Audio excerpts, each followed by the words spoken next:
Assalamualaikum, apa kabar Anda semua? Bersama saya lagi Nazari bin Abdullah. Pada perkongsian kali ini saya akan kongsikan kepada Anda berkaitan bagaimanakah cara kita untuk mengekalkan kesuburan pokok bunga kertas kita yang kita tanam di dalam pot sehingga subur dan sehat.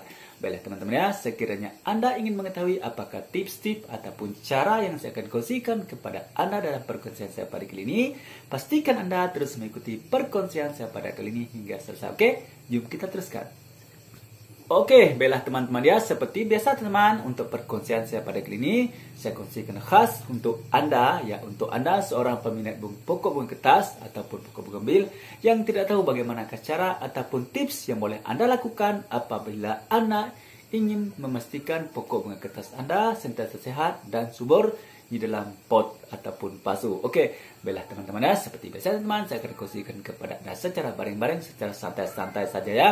Pastikan Anda terus setia bersama. Oke, baiklah teman-teman, kita teruskan ya teman. Oke, apa yang Anda perlu lakukan di sini adalah teman, untuk Anda memastikan pokok bunga kertas Anda sehat dan subur adalah yang pertama sekali Anda perlu memperhatikan keadaan physical daun. Oke, ingat yang pertama ialah lihat kepada keadaan physical daun. Bagaimana teman yang dikatakan keadaan physical daun? Oke, untuk sebuah pokok bunga kertas yang sehat dan subur teman, pastikan Anda mendapati keadaan daun pokok bunga kertas Anda berada dalam keadaan hijau tua, berwarna hijau tua dan berkilat.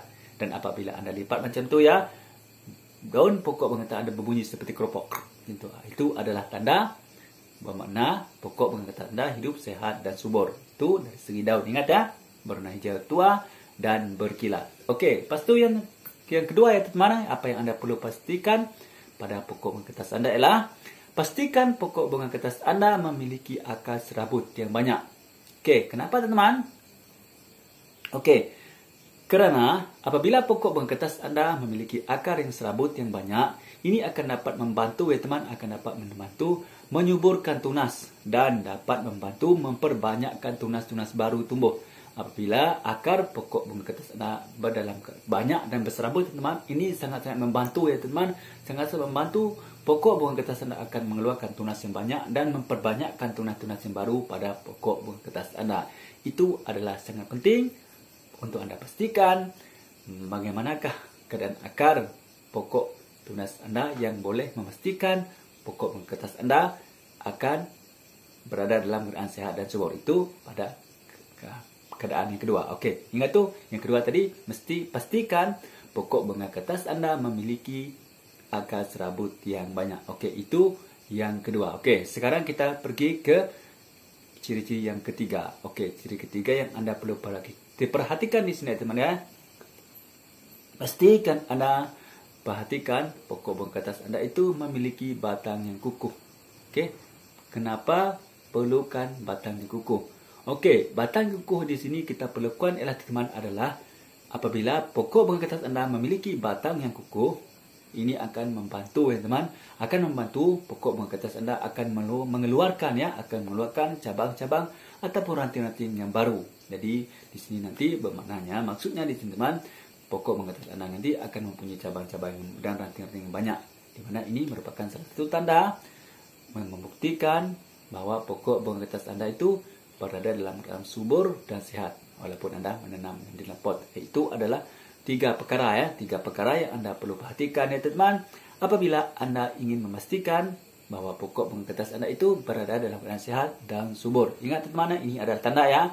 Ini untuk bunga kertas yang Anda tanam di dalam pot, terutamanya di dalam pot ataupun di dalam pasu ya teman. Sama ada pot itu besar ataupun kecil, itu terpulang kepada saiz pokok yang Anda tanam. Okey.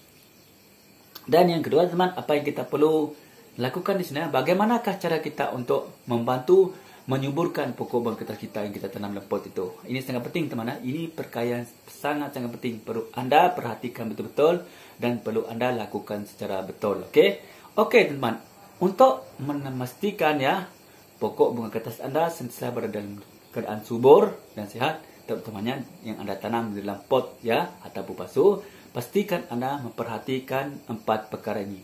Tadi 3 kan? Untuk tadi 3, sekarang ini kita pergi ke 4 perkara ni. Okey, ini adalah termasuk tip yang keempat. Okey, tapi ada terdiri daripada 4 perkara. Okey, Yang pertama teman-teman ya, pastikan Anda menggunakan media tanam yang tepat dan sesuai untuk Anda menanam ataupun untuk Anda mengekalkan kesuburan pokok bunga kertas Anda. Apa masalah kita teman? Media tanam yang paling sesuai untuk digunakan sebagai penyubur pokok bunga kertas. Dan bagaimanakah ciri-ciri media tanam tersebut? Oke, baiklah teman-teman ya. Untuk media tanam, kita bincang dulu ya berkaitan ciri-ciri. Bagaimanakah ciri-ciri media tanam yang sangat sesuai untuk kita gunakan apabila kita ingin menyuburkan pokok bunga kertas kita. Oke, yang pertama teman, ini adalah ciri ya. Yang pertama, pastikan media tanam yang Anda gunakan itu mempunyai sifat yang polos. Oke, bagaimana yang dikatakan polos? Oke, dikatakan polos di sini adalah teman, apabila Anda menyiram air ke dalam media tanam yang ada dalam pasu atau pot Anda itu, air akan mengalir dengan lancar ke bawah dan tidak bertakung di dalam pot ataupun pasu Anda itu. Itu adalah sifat media tanam yang polos. Oke, membantu mempercepatkan, melancarkan proses pengaliran air. Oke, yang kedua teman, apa yang Anda perlu perhatikan di sini adalah pastikan, kenapa tadi teman media tanam Anda mesti mempunyai ciri yang polos? Karena membantu mempercepatkan, mempermudahkan pengaliran air di dalam media tanam Anda semasa Anda menyiram pokok. Bukan menyiram pokok, menyiram media tanam tadi. Karena ini untuk mengelak, yang paling penting teman-teman ya, ini adalah untuk mengelak berlakunya media tanam Anda berada dalam keadaan sangat lembab, yaitu terlalu basah. Oke, karena ingat teman-teman, pokok bunga kertas sangat sensitif ya apabila media tanam yang kita gunakan menanam untuk bunga kertas teman berada dalam terlalu basah. Ini boleh menyebabkan akar-akar pokok bunga kertas Anda berada keadaan busuk dan lama-kelamaan akan menyebabkan pokok Anda mati. Itu adalah kenapa Anda perlu memastikan menggunakan media tanam yang polos. Itu yang pertama. Oke, sekarang ciri bahan-bahan media tanam yang kedua. Yang kedua teman ialah gembur. Oke, bagaimanakah keadaan media tanam yang gembur? Oke. Contohnya teman, apabila Anda menggunakan tanah merah, dia mesti melekat kan? Contohnya tanah bukit melekat kan? Apabila Anda tiram air melekatkan, jadi air tidak masuk ke dalam. Dan apabila musim kering, media tanam bukit ataupun tanah air akan berada dalam keadaan keras macam tu. Jadi maksudnya dalam keadaan gembur ya teman, contohnya Anda boleh menggunakan seperti pasir kasar ya macam tu ataupun kompos ya. Walaupun dalam keadaan kering, media tanam ini masih lagi tidak melekat macam tu. Jadi media tanam ini sentiasa dalam keadaan gembur, sentiasa boleh terpisah macam tu walaupun dalam keadaan kering. Okey, itu adalah sifat media tanam yang gembur. Okey. Apa pula kelebihannya teman-teman bila Anda menggunakan media tanam yang bersifat gembur ini? Okey, untuk kelebihannya teman-teman apabila Anda menggunakan media tanam yang mempunyai bahan sifat yang gembur ini teman-teman, ini sangat membantu pertumbuhan akar Anda apabila Anda menggunakan bahan media tanam yang mempunyai ciri gembur ini ya teman-teman ya. Ini akan memberikan oksigen di dalam media tanam Anda menjadi banyak, cukup banyak. Karena apabila dalam media tanam Anda mempunyai ruang oksigen yang cukup banyak, ini sangat-sangat membantu proses pertumbuhan baru akar-akar pada pokok bunga kertas Anda. Apabila pokok bunga kertas Anda cepat mempertumbuhkan akar-akar baru ataupun menumbuhkan akar-akar baru, ini sangat-sangat membantu dan akan dapat memastikan pokok bunga kertas Anda sentiasa dalam keadaan subur dan sehat. Karena akar-akar baru sentiasa tumbuh dan makanan-makanan baru dapat diserap oleh akar-akar yang banyak tadi dan secara tidak langsung akan membantu mempercepatkan, mengekalkan kesuburan dan kesehatan pokok bunga kertas Anda yang ada dalam pot itu. Okey, itu adalah perkara yang kedua. Okey, ciri gembur teman. Okey. Lepas tu teman, bagaimana pulakah ataupun apakah jenis media tanam yang paling sesuai Anda gunakan apabila Anda ingin memastikan pokok bunga kertas Anda serta sehat dan dalam keadaan subur. Okey, di sini saya cadangkan kepada Anda 3 media tanam ya, 3 bahan, iaitu yang pertama Anda boleh gunakan pasir subur. Okey, tanah subur ya. Okey, yang kedua Anda gunakan kompos dan yang ketiga Anda boleh gunakan pupuk kandang. Untuk pupuk kandang ini teman-teman, pastikan pupuk kandang tersebut sudah diproses lama. Paling sedikit, paling singkat, paling minima pun pastikan sudah melangkaui 6 bulan proses. Paling lama lagi baik.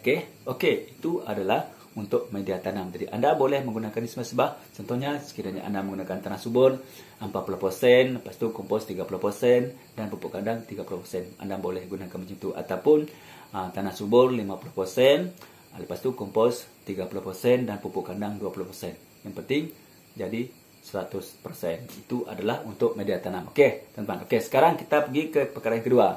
Pupuk ataupun baja. Pastikan anda menggunakan pupuk ataupun baja yang sesuai untuk bunga kertas. Masih ingat lagi tak?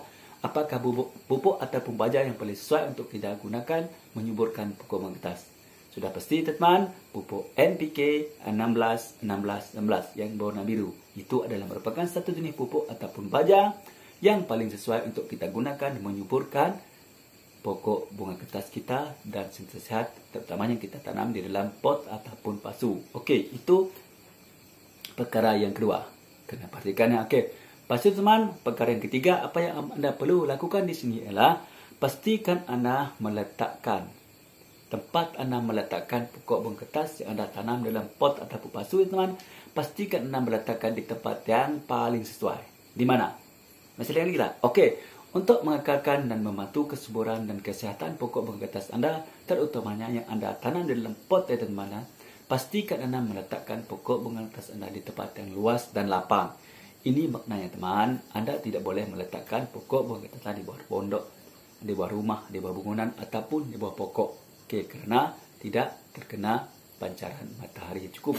Ingat ya teman-teman, pokok bunga kertas merupakan sejenis pokok bunga yang sangat-sangat memerlukan cahaya matahari untuk membantu penyuburan dan kesehatannya. Jadi di sini teman, apa yang anda mesti lakukan ialah pastikan anda sentiasa meletakkan pokok bunga kertas anda ini, terutamanya yang anda tanam dalam pot atau pasu ini teman, di tempat yang luang, lapang dan terbuka. Di mana tempat ini akan membolehkan pokok bunga kertas anda menerima pancaran cahaya matahari yang cukup 100%. Ini adalah bertujuan untuk membantu proses kesuburan dan kesehatan pokok bunga kertas anda. Itu adalah perkara yang ketiga. Okey, ingat teman-teman, jangan meletakkan pokok bunga kertas anda di tempat yang terlindung daripada cahaya matahari. Ini akan menyebabkan pokok anda menjadi terbantut dan melambatkan proses penyuburan dan kesihatan pokok anda mungkin tidak akan terjamin. Okey, baiklah teman, sekarang kita sentuh kepada perkara yang keempat. Okey, untuk perkara keempat teman itu penyiraman.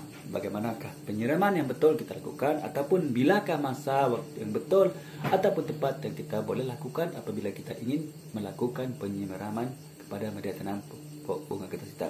Okey, ini terutamanya anda kena ingat teman-teman, kena pati betul-betul. Untuk penyiraman ini ada dua perkara yang anda perlu perhatikan. Yang pertama teman-teman ya, pastikan apabila anda ingin menyiram pokok bunga kertas anda, pastikan keadaan cuaca itu bagaimana. Okey, contohnya di sini apabila musim panas teman, pastikan anda menyiram pada waktu ataupun pastikan anda menyiram sekali sehari. Okey, cara yang betul ya teman apabila anda ingin melakukan penyiraman ialah pastikan anda melakukan ataupun menyiram media tanam pokok bunga kertas anda sekali dalam sehari. Ini kita pergi kepada waktu panas dulu ya. Okey, sekiranya anda berada dalam keadaan waktu panas, anda memiliki dua pilihan, sama ada anda menyiram pada waktu pagi ataupun waktu petang. Ingat teman-teman, anda hanya boleh menyiram satu kali dalam satu hari. Kenapa teman? Karena apabila anda menyiram banyak kali dalam satu hari, contohnya anda menyiram pagi, anda menyiram petang ya, ini boleh menyebabkan media tanam pada pokok bunga kertas anda dalam keadaan terlalu lembab ataupun basah. Ingat lagi tak apa yang saya katakan tadi? Apabila media tanam pokok anda terlalu basah ataupun terlalu lembab, ini boleh menyebabkan akar daripada pokok bunga kertas anda akan menjadi busuk dan ini boleh mengakibatkan pokok bunga kertas anda akan mati.